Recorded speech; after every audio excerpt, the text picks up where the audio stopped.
सड़कें इनके बाप ने बनाई, ये जितना भी काम चल रहा है, बिल्डिंगें बन रही इनके बाप ने बनाई, मंदिर हमने बनाए, ये सड़कें हमने बनाई, रेलगाड़ी हमने बनाई, बसें हमने बनाई, हॉस्पिटल हमने बनाए, कॉलेज हमने बनाए, इनके बाप का है। क्या बात कर रहे हो? ऐसी की तैसी कर देंगे हम। अरे बहुत बढ़ा रहा है बुद्धिज्म। जगन्नाथपुरी का मंदिर हमारा, उस पर कब्जा करे बैठा है। बुद्ध गया का मंदिर हमारा, उसमें शिवलिंग लगा दिया है। और साकेत जो है अयोध्या में, वो पूरी की पूरी हमारी बौद्धों की जमीन है, उस पर कब्जा करे बैठा है। और आप कह रहे हैं बुद्धिज्म बढ़ा रहा है। बुद्धिज्म कब बढ़ता है? जब मोदी जी जापान जाते हैं।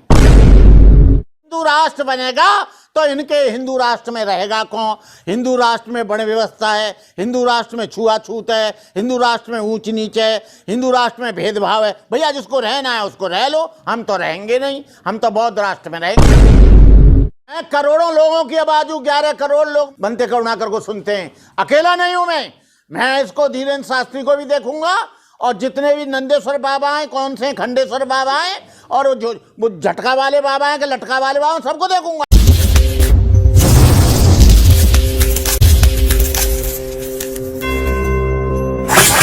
संविधान वो पिछड़े नहीं है, वो अगड़ों से भी ज्यादा अगड़े हैं।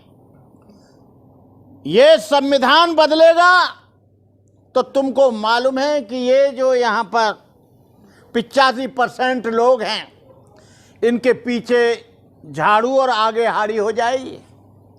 संविधान बदलेगा तो उससे कोई अनुसूचित जाति को नुकसान नहीं पहुंचेगा, उससे नुकसान यहाँ के मुसलमान को पहुंचेगा, यहाँ के ईसाई को पहुंचेगा, यहाँ के पारसी को पहुंचेगा, यहाँ के जैन को पहुंचेगा, यहाँ के सिख को पहुंचेगा, यहाँ के बौद्ध को पहुंचेगा, यहाँ के अम्बेडकरवादी को पहुंचेगा, और यहाँ के तमाम जो शेड्यूल कास्ट के लोग हैं उनको पहुंचेगा।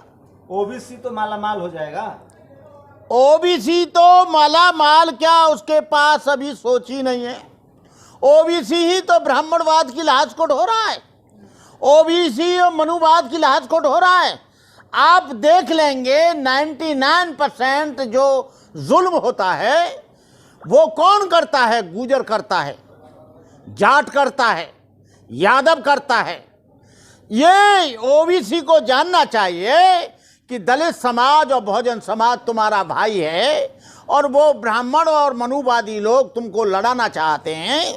और इनकी औकात तो ओबीसी की जब मालूम पड़ गई कि सबसे पहले ओबीसी के लोगों ने राम मंदिर बनाने के लिए चंदा दिया, पैसा दिया, धन दिया, समय दिया, सब कुछ दिया, लेकिन देखा कि न्यास में एक भी ओबीसी का आदमी नहीं। मंदिर का जब पूजा होगी तो एक भी आदमी को बुलाया नहीं, वो भूमि पूजन हुआ एक भी आदमी को बुलाया नहीं, निर्माण कमेटी बनाई एक भी आदमी को बुलाया नहीं। तो कहने का मतलब यह है कि ओबीसी जो पढ़ा लिखा है वो अब जान रहा है कि हमारा कहाँ पर सबसे ज़्यादा हमारा शोषण हो रहा है।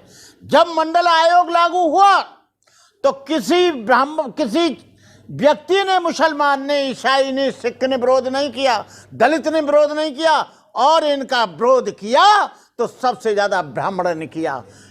छात्रालयों पर झगड़े हुए, उनके ऊपर हमले हुए। भंते जी नूह में नहीं देखे मेवात में हिंदू एकजुट नहीं है, इसलिए मुसलमानों पर आरोप है कि हमला कर दिया। नहीं, देखिए, वहाँ मुसलमानों पर हमला किया या उन पर हमला किया, ये किसने हमला किया? जो बजरंगी है उसने गलत सलत बोलकर उसने हमला करवाया। और जब पहले से निर्धारित रूट था कि इस रूट से आप कभी नहीं जाएंगे, ना पहले गया है, लेकिन बजरंगी लोग और आरएसएस के लोग मुसलमानों के साथ हैं। कौन? हम मुसलमानों के साथ नहीं, हम इंसानियत के साथ हैं, हम सही बात के साथ हैं। हम ना मुसलमानों के साथ हैं ना ब्राह्मणों के साथ हैं, जो सही बात है हम उसके साथ हैं। तो बजरंग दल तो राष्ट्रीय राष्ट्रवादी संगठन है। बजरंग दल बहुत बड़ा राष्ट्रवादी संगठन है, जो त्रिशूल बांट रहे हैं, तलवार बांट रहे हैं, और सबसे ज्यादा जुल्म अत्याचार वही कर रहे हैं। बजरंग दल में कौन है? बजरंग दल का तो सबसे बड़ा नेता वो है, वो अयोध्या का क्या नाम है, विनय कटियार।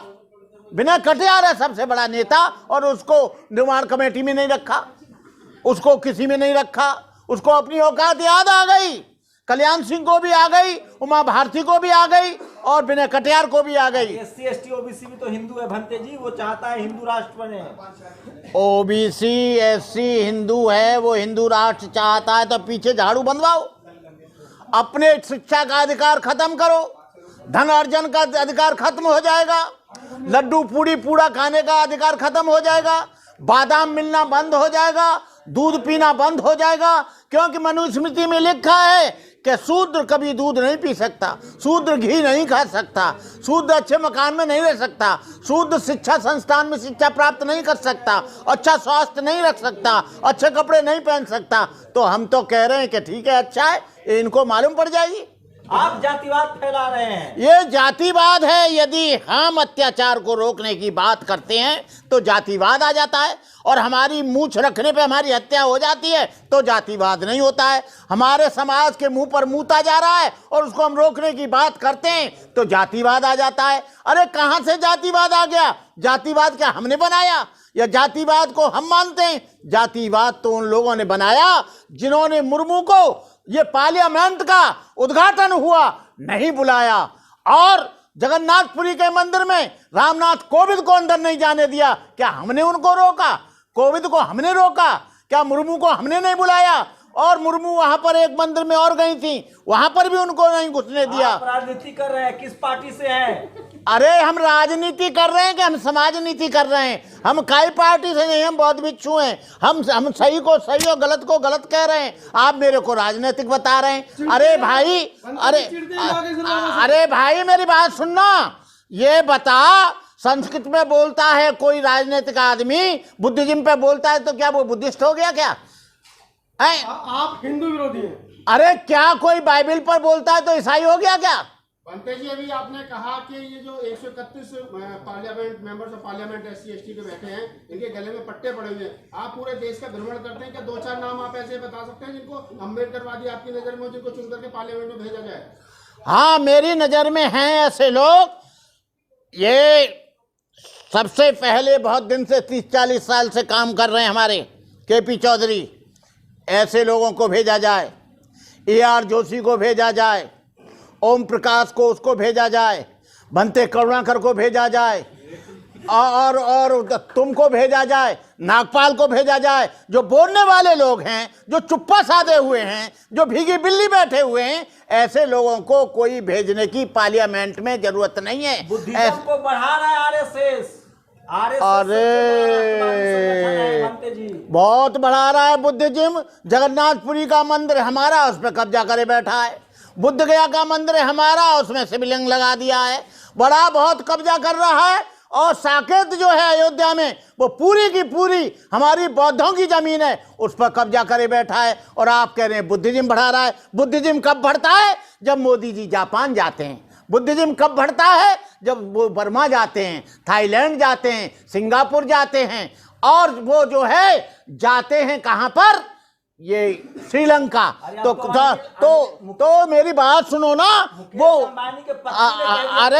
अरे पत्नी बुद्ध की धरती से आए, ये विदेशों में जाते हैं तो बौद्ध धर्म के लोगों से, बुद्धिस्ट कंट्रियों से धन लेने के लिए कहते हैं हम बुद्धिस्ट कंट्री से आए हैं, और यहाँ आते हैं तो बुद्धिस्टों पर जुल्म करते हैं, बुद्धिस्टों का झंडा नहीं फहराने देते, बुद्धिस्टों को चलने नहीं देते, बुद्धिस्टों के कदम कदम पे विरोध करते हैं, बुद्धिस्टों के बौद्ध भिक्षुओं पर हमले करते हैं, बुद्ध भिक्षुओं के बिहारों पर। अभी एक बिहार में, मध्य प्रदेश में। पार्टी से हैं, कहां से पैसा आता है आपको फंडिंग? मेरे पैसा, मेरे करोड़ों लोग हैं जो पूरे देश में मुझे जानते हैं, वो मुझे 1-1 रुपया देते हैं। मेरे पास करोड़ों रुपया आता है, उससे चला जाता हूं। क्या होगा, इंडिया की NDA?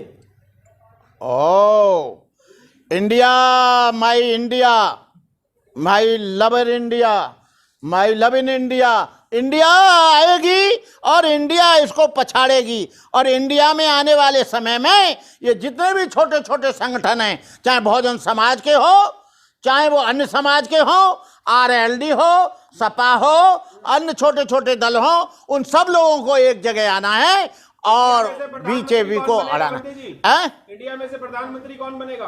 इंडिया में प्रधानमंत्री वो बाद की बात है, वो बाद की बात है। कोई भी बनेगा, बाद में बैठ के बात कर लेंगे, अभी से कोई जरूरी नहीं है। अभी से प्रधानमंत्री बनाएंगे तो फूट पड़ जाएगी। लोग कहेंगे मैं बनूंगा, लोग कहेंगे मैं बनूंगा। अरे नीतीश कुमार जी कहेंगे मैं बनूंगा, मायावती कहेगी मैं बनूंगा, अखिलेश कहेंगे मैं बनूंगा, बनते करुणाकर कहेंगे मैं बनूंगा। टीवी अखबार कह रहा है कि आएगा तो मोदी ही। भाई मोदी को तो हम आने नहीं देंगे चाहे कुछ हो जाए, और मोदी आता है तो अब के क्या होगा, इस देश के ये टुकड़े करा देगा। यदि मोदी जी आते हैं, बीजेपी आती है, तो हमको ये दिख रहा है इधर धीरेन्द्र शास्त्री हिंदू राष्ट्र की बात कर रहे हैं, और हिंदू राष्ट्र बनेगा तो इनके हिंदू राष्ट्र में रहेगा कौन? हिंदू राष्ट्र में बड़े व्यवस्था है, हिंदू राष्ट्र में छुआछूत है, हिंदू राष्ट्र में ऊंच नीच है, हिंदू राष्ट्र में भेदभाव है। भैया जिसको रहना है उसको रह लो, हम तो रहेंगे नहीं, हम तो बौद्ध राष्ट्र में रहेंगे। मुसलमान कहेगा हमें और भारत जाएंगे है? अगर ये हिंदू राष्ट्र भारत बनता है तो आप भारत छोड़ के कहीं और जाएंगे? अरे इनके बाप का देश है क्या? इनके बाप ने बनाया क्या? सड़कें इनके बाप ने बनाई? ये जितना भी काम चल रहा है, बिल्डिंगें बन रही, इनके बाप ने बनाई? मंदिर हमने बनाए, ये सड़कें हमने बनाई, रेलगाड़ी हमने बनाई, बसें हमने बनाई, हॉस्पिटल हमने बनाए, कॉलेज हमने बनाए, इनके बाप का है? क्या बात कर रहे हो? ऐसी की तैसी कर देंगे हम। विदेश चले जाओ। अरे बाबा साहब पर इतना जुल्म हुआ तो बाबा साहब तो गए नहीं विदेश। बाबा साहब ने कहा मैं अभी भी भारतीय हूं, बाद में भी भारतीय रहूंगा और भविष्य में भी भारतीय रहूंगा। क्या ये हो जाएगा कि आपको वो बाहर नहीं भेजेंगे और ये हिंदू राष्ट्र नहीं बनेगा? अरे भाई बाहर भेज देंगे, ये कौन हो? अकेले कहने से हो जाएगा क्या? अरे मैं अकेला नहीं हूं, मैं करोड़ों लोगों की आवाज हूं। 11 करोड़ लोग मेरे चैनल को, बनते करुणाकर को सुनते हैं। अकेला नहीं हूं मैं इसको धीरेन्द्र शास्त्री को भी देखूंगा, और जितने भी नंदेश्वर बाबा हैं, कौन से खंडेश्वर बाबा हैं, और जो वो झटका वाले बाबा हैं कि लटका वाले बाबा हैं, सबको देखूंगा अकेला ही। 140 करोड़ की जनसंख्या है भारत की, तो आपके 11 करोड़ आदमी क्या कर लेंगे भारत में? 11 करोड़ नहीं, 1 करोड़ आदमी सब कुछ कर लेगा। और यदि 1 लाख आदमी समर्पित मिल जाए, बलिदान देने वाले 1 लाख आदमी बहुत होते हैं।